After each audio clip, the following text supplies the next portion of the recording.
إن الحمد لله نحمده ونستعينه ونستغفره ونعوذ بالله من شرور أنفسنا وسيئات أعمالنا من يهده الله فلا مضل له ومن يضلل فلا هادي له أشهد أن لا إله إلا الله وحده لا شريك له وأشهد أن محمدا عبده ورسوله لا نبي بعده اللهم صل وسلم على محمد وعلى آله وأصحابه ومن تبعهم بإحسان إلى يوم الدين يا أيها الذين آمنوا اتقوا الله حق تقاته ولا تموتن إلا وأنتم مسلمون. Jamaah Jumat rahimakumullah. Puji syukur kita panjatkan kehadirat Allah Subhanahu wa taala. Alhamdulillah kita berkesempatan siang hari ini kita bersama-sama bisa menjawab panggilan Allah melaksanakan ibadah salat Jumat yang didahului dengan dua khutbah. Mudah-mudahan ibadah yang kita kerjakan pada hari ini dan hari-hari yang telah lalu akan diterima oleh Allah Subhanahu wa taala, dan mudah-mudahan Allah akan memberikan balasan kebaikan kepada kita semuanya. Amin. Salawat dan salam marilah kita haturkan kepada baginda Muhammad sallallahu alaihi wasallam. Semoga kita termasuk golongan manusia yang mencintai pribadinya dan mengikuti langkah hidupnya. Allah berfirman, a'udzubillahi minasyaitonir rajim. Qul in kuntum tuhibbunallaha fattabi'uni yuhibbukumullah wa yaghfir lakum dzunubakum wallahu ghafurur rahim. Katakanlah wahai Muhammad, jika kalian mencintai Allah, ikutilah aku, niscaya Allah mengasihi dan mengampuni dosa-dosamu. Allah Maha Pengampun lagi Maha Penyayang. Al-Imran surat yang ketiga ayat 31. Marilah kita tingkatkan kualitas iman dan takwa kita kepada Allah Subhanahu wa taala dengan senantiasa memanfaatkan sebesar-besarnya karunia yang telah Allah berikan untuk kemanfaatan semesta. Sungguh kualitas iman dan takwa manusia kepada Allah dapat diukur dengan seberapa besar dirinya memberi manfaat sebaik-baiknya dan sebesar-besarnya kepada yang lain. Tema khutbah pada siang hari ini yaitu mengendalikan teknologi. Jamaah Jumat rahimakumullah, segala lini kehidupan kita sebagai manusia saat ini telah sulit terhindar dari ketersinggungan pada teknologi. Teknologi pada awalnya hanya menyasar pada aspek-aspek industri dan komersil. Namun di zaman ini, berapa besar di antara kita yang tidak bersentuhan dengan teknologi? Telepon genggam yang kita miliki adalah wujud ketersinggungan yang paling nampak. Teknologi pada dasarnya hanyalah alat. Dia dibangun oleh manusia untuk manusia. Dia tidak dapat berdiri sendiri. Kita sebagai manusia mempunyai kuasa paling tinggi terhadap teknologi, bukan sebaliknya. Teknologi yang menguasai kita. Namun pada kenyataannya kita sering payah dalam menggunakan teknologi, seolah-olah kita dikendalikan olehnya.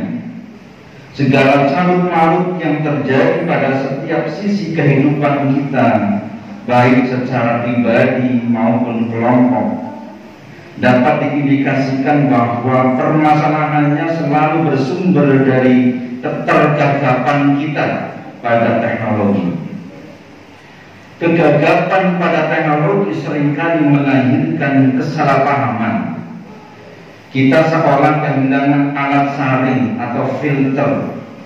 Kita jadi mudah dibenturkan satu sama lain hanya karena salah kaprah dalam membaca apapun yang muncul dalam fenomena teknologi.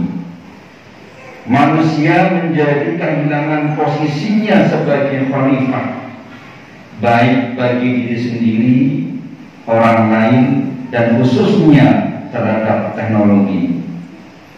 Agaknya kita perlu mengingat kembali firman Allah Subhanahu wa taala dalam Al-Qur'an surat Al-Baqarah ayat 30. A'udzu billahi minasyaitonir rajim. Wa id qala rabbuka lil malaikati inni ja'ilun fil ardi khalifah. Qalu ataj'alu fiha man yufsidu fiha wa yasfiku ad-dima' wa nahnu nusabbihu bihamdika wa nuqaddisu lak. Qala inni a'lamu ma la ta'lamun. Ingatlah ketika Tuhan berfirman kepada para malaikat, sesungguhnya aku hendak menjadikan seorang khalifah di muka bumi. Mereka berkata, mengapa engkau hendak menjadikan khalifah di bumi itu orang yang akan membuat kerusakan padanya dan menumpahkan darah? Padahal kami senantiasa bertasbih dengan memuji engkau dan mensucikan engkau. Tuhan berfirman, sungguhnya aku mengetahui apa yang tidak kamu ketahui. Kedudukan kita di muka bumi adalah sebagai khalifah atau pemimpin. Kita diamanai oleh Allah aneka rupa untuk kita kelola dengan baik. Teknologi adalah bagian dari alam semesta yang sebaiknya kita kelola dengan sebaik-baiknya dan sebijak-bijaknya.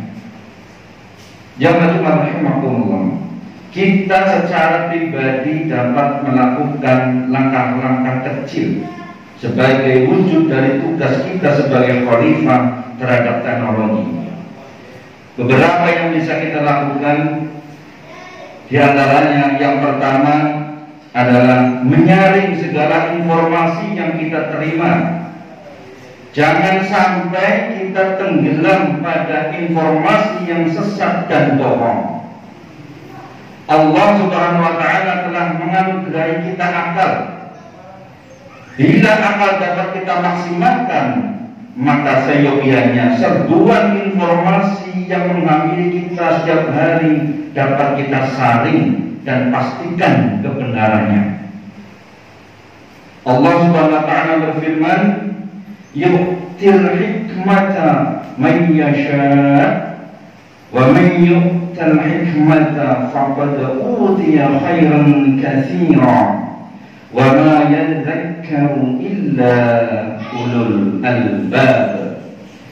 Allah menganugerahkan hikmah kepahaman yang dalam tentang Al-Quran dan As-Sunnah kepada siapa yang dikehendakinya, dan barang siapa yang dianugerahi hikmah, ia benar-benar telah dianugerahi karunia yang banyak, dan hanya orang-orang yang berakal yang dapat mengambil pelajaran.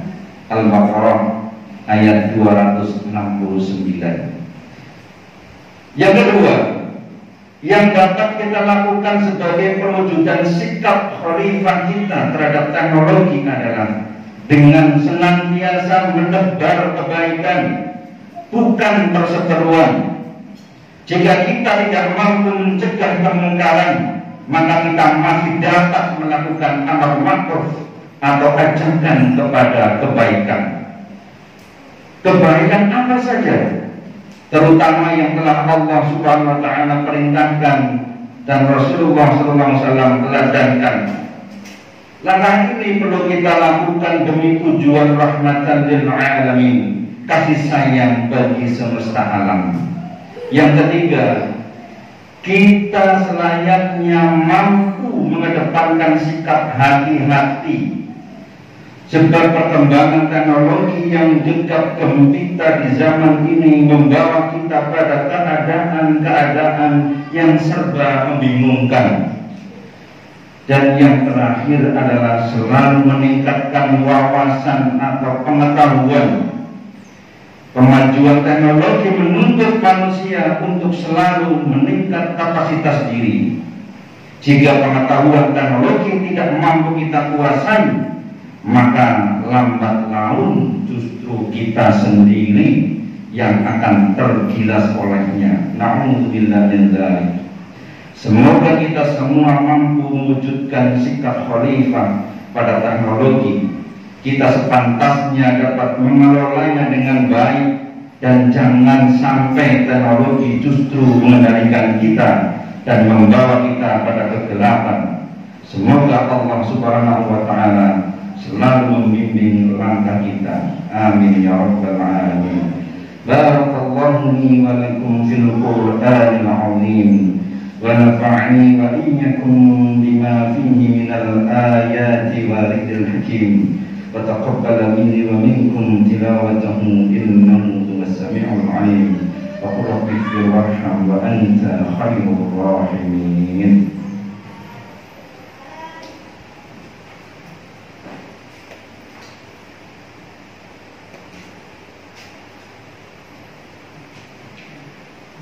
الحمد لله رب العالمين والعاقبة للمتقين ولا عدوان إلا على الظالمين. أشهد أن لا إله إلا الله وحده لا شريك له وأشهد أن محمدا عبده ورسوله. فيا أيها المسلمون أوصيني وإياكم بتقوى الله فقد فاز المتقون ولا تموتن إلا وأنتم مسلمون. Jamaah rahimakumullah, pada khutbah yang kedua ini marilah kita berdoa kepada Allah Subhanahu wa Ta'ala agar mampu menjadi hambanya yang lurus, yang mampu mengendalikan teknologi dan memanfaatkannya sebaik dan semaksimal mungkin. Amin ya rabbal alamin. Alhamdulillahi rabbil alamin. Allahumma shalli ala Muhammad wa ala alihi wa ashabihi ajma'in. Allahumma ighfir lil muslimina wal muslimat wal mu'minina wal mu'minat al ahya'i minhum wal amwat innaka ala kulli syai'in qadir. Allahumma arinal haqqa haqqan warzuqna ittiba'ah wa arinal batila batila warzuqna ijtinabah. Rabbana hab lana min azwajina wa dhurriyyatina qurrata a'yun waj'alna lil muttaqina imama. Rabbana atina fid dunya hasanah wa fil akhirati hasanatan wa qina 'adzaban nar. Subhana rabbika rabbil 'izzati 'amma yasifun wa salamun 'alal mursalin walhamdulillahi rabbil alamin. Aqimissalam.